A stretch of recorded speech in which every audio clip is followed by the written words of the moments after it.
आज के क्लास में हम ये अनुभव करें कि पूर्व जन्म था कि नहीं, वर्तमान जन्म जो हुआ है कैसे, और अगला जन्म होगा कि नहीं, किसके बारे में अनुभव करेगी। सिर से पैर की उंगली तक ये जो आकृति है, स्वरूप है, जिसके माध्यम से हम किसी को जानते हैं कि इनका नाम ये है, इनका आईडी है। इस पूरे अस्तित्व का क्या पुनर्जन्म होता है कि लोग आते हैं, अदृश्य हो जाते हैं, आते हैं चले जाते हैं, आते हैं चले जाते हैं। तो क्या फिर वो आते हैं? इसका प्रमाण क्या है कि आते हैं? इसकी खोज कैसे करें, जिसे आवागमन कहते हैं। जब इसकी खोज हम शुरू करते हैं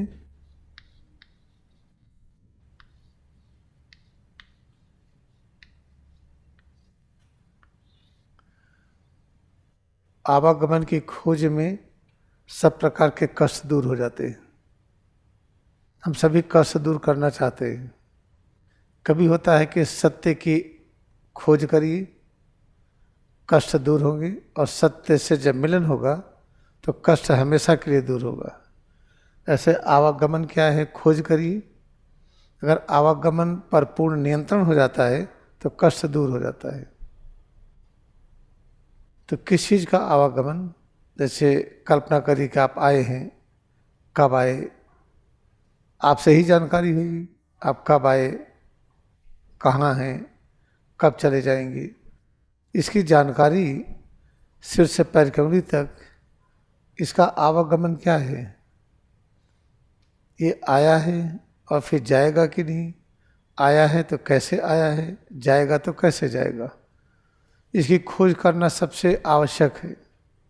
इसी खोज में जब हम लगते हैं एक वैज्ञानिक की तरह, मिस्टिकल नहीं, एक साइंटिस्ट की तरह, तो जब तक खोज में लगे रहेंगे हम चिंता मुक्त रहेंगे, कष्ट मुक्त, बीमारी से मुक्ति, अभाव से मुक्ति।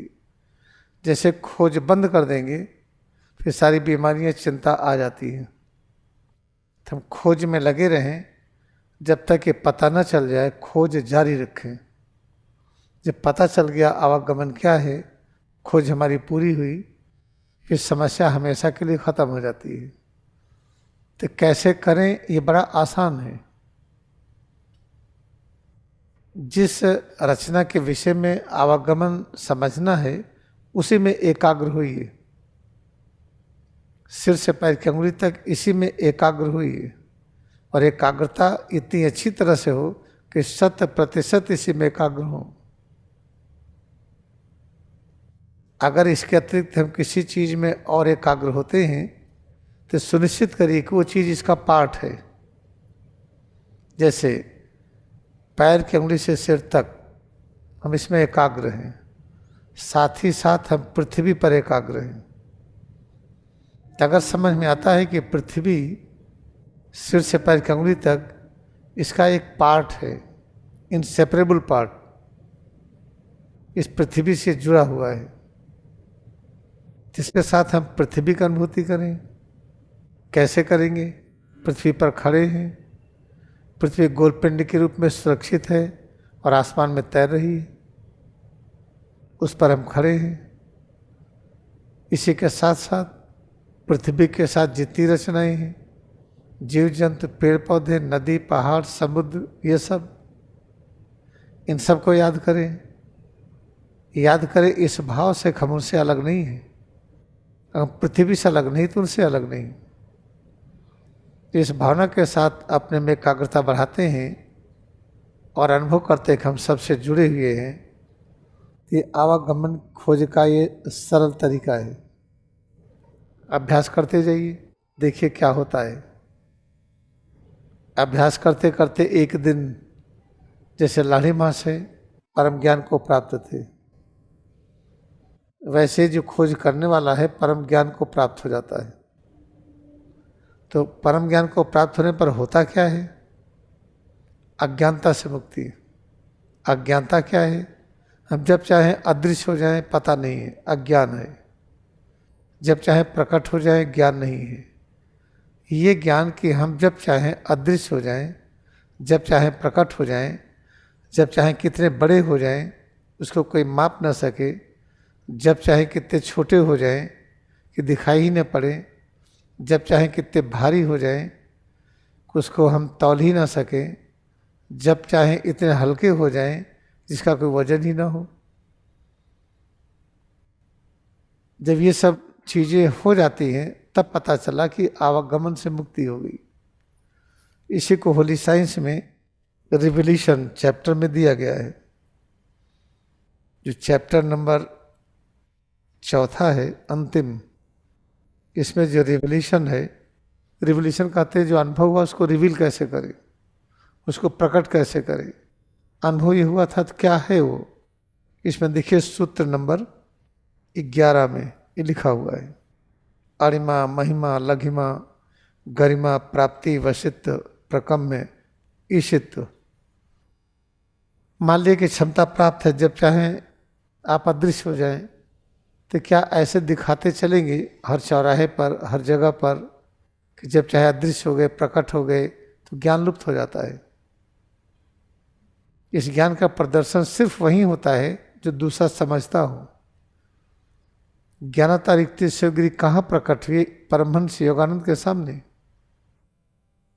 और कितने और शिष्य थे, किसी के सामने नहीं हुई, क्योंकि इस रहस्य को योगानंद ही समझते थे, इसलिए उनके सामने ही प्रकट हुए। ऐसे लहरी महाशय प्रकट हुए किसके सामने?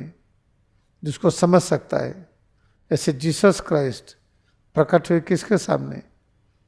जो समझता है। ऐसे कौतूहल बस हम दिखाने लगे तो सारा का सारा वो ज्ञान लुप्त हो जाता है।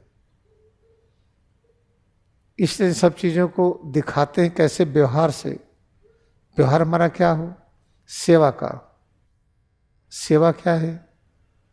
जो अपने कर्मों से बीमार है, अज्ञानी है, उसकी सेवा करके बहुत खुश हो जाए। ज्ञानी की सेवा कैसे करेंगे?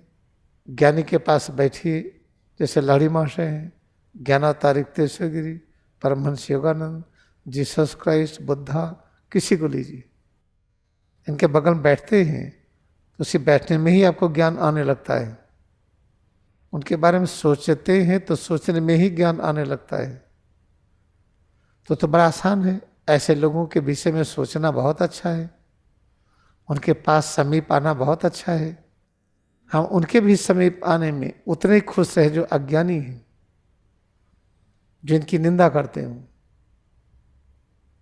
अगर उनके पास भी रहने में हमको कोई अशांति न हो तब हम आवागमन से मुक्त हो जाते हैं। इससे ज्ञानी और अज्ञानी दोनों की सेवा की जाती है। ज्ञानी की सेवा करना आसान है क्योंकि उसमें टॉर्चरिंग नहीं होती है। अज्ञानी की सेवा करिए, उसमें अनेक प्रकार के व्यवधान आता है।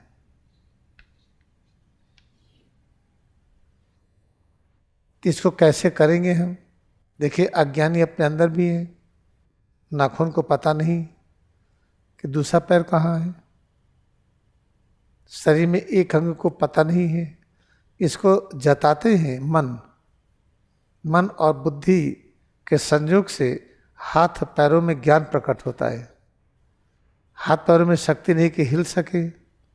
इसके अंदर जब प्राण शक्ति आती है तो एनिमेशन होता है। तो अंधे ही तो हुए, पैर अंधा ही हुआ, अज्ञानी है। इसमें लाइफ फोर्स ना आए तो पड़ा है। तो लाइफ फोर्स की वजह से ही ये चलता फिरता है। लाइफ फोर्स की वजह से ही हम बोल रहे हैं, हम देख रहे हैं। तो ये सब क्या है? इनके पास कोई ज्ञान तो है नहीं। लाइफ फोर्स की वजह से ही ज्ञान प्रकट हो रहा है। मन बुद्धि की क्रियाशीलता की वजह से ही हाथ पैरों में क्रियाशीलता है। तो हम अज्ञानी से कैसे प्रेम करें? उसका अभ्यास कहाँ से करें? सिर से पैर की उंगली तक अपने में ही एकाग्र हो। ये पैर अज्ञानी है, इनको खूब प्रेम करिए, इनको भूलिए मत। पैर के अंगुली के नाखून से लेकर कमर तक पैर का अच्छी तरह से अनुभव करिए। याद रखिए कहाँ चल रहे हैं, किस जगह पैर पड़ रहा है। इसमें चलते फिरते समय क्या अनुभूतियां होती हैं उसका स्वागत करिए। ऐसे हाथ सिर से पैर कमरे तक एक एक अंग ये सब अज्ञानी है, इनमें ज्ञान नहीं है। ये मन के शक्ति से प्रकाशित है, बुद्धि के शक्ति से प्रकाशित है। जो लाइफ फोर्स है, जो सिर और रीढ़ में लाइफ फोर्स प्रवाहित होता है, ये उससे प्रकाशित है। ये ठीक वैसे जैसे बल्ब है, बल्ब से बिजली हटा लीजिए, प्रकाश नहीं है। ऐसे पूरे शरीर में जो क्रियाशीलता है, यहाँ जो शक्ति आती है, ये शक्ति वितरित होती है, इसी की वजह से सब क्रियाशील है। तो इसका मतलब कि ये सब अज्ञानी में ज्ञान नहीं है, ज्ञान इसकी वजह से है, लाइफ फोर्स की वजह से है, मन और बुद्धि की वजह से है। तो अज्ञानी की सेवा कैसे करेंगे? इसकी शिक्षा अपने से लीजिए। जिसको बाहर कहते हैं अज्ञानी, इतना ज्ञानी शराब पी के पड़ा है, हाथ में पिस्टल लिया है, उसकी सेवा करने गए, तलाक तलाक लगा दिया, तो उसको बड़ा मजा आया। बाद पता चला कि उसने गलती किया था। इससे जो बाहर जो अज्ञानी के रूप में कोई भी है, उनकी सेवा करने में खतरा होगा। पहले जो पैर है, हाथ है, पीठ है, पेट है, सीना है, एक एक अंश है, ये सब अज्ञानी है। इसी जो लाइफ फोर्स के प्रकाश से एनिमेट होते हैं, उठते बैठते ही मन बुद्धि की क्रियाशीलता से काम करते हैं। इनमें खुद का ज्ञान तो है नहीं, इससे इनकी सेवा करना बहुत आवश्यक है। उनकी सेवा कैसे करें? वही है क्रिया योग का अभ्यास जो आप करते हैं। आइए हम लोग फिर सिर से पैर की उंगली तक सबको इतना प्रेम करें जैसे परब्रह्म को प्रेम करते हैं। भ्रूमध्य पर एकाग्रता बढ़ाकर, श्वास अनुभव रखते हुए, सिर और रीढ़ में एकाग्रता बढ़ाकर, इस अभ्यास से हम अभ्यास करते हैं। जो वाइज है, जो ज्ञानी है और जो अज्ञानी है, हम दोनों की सेवा कर रहे हैं। Let us bow down to our devotion in Kriya Yoga meditation.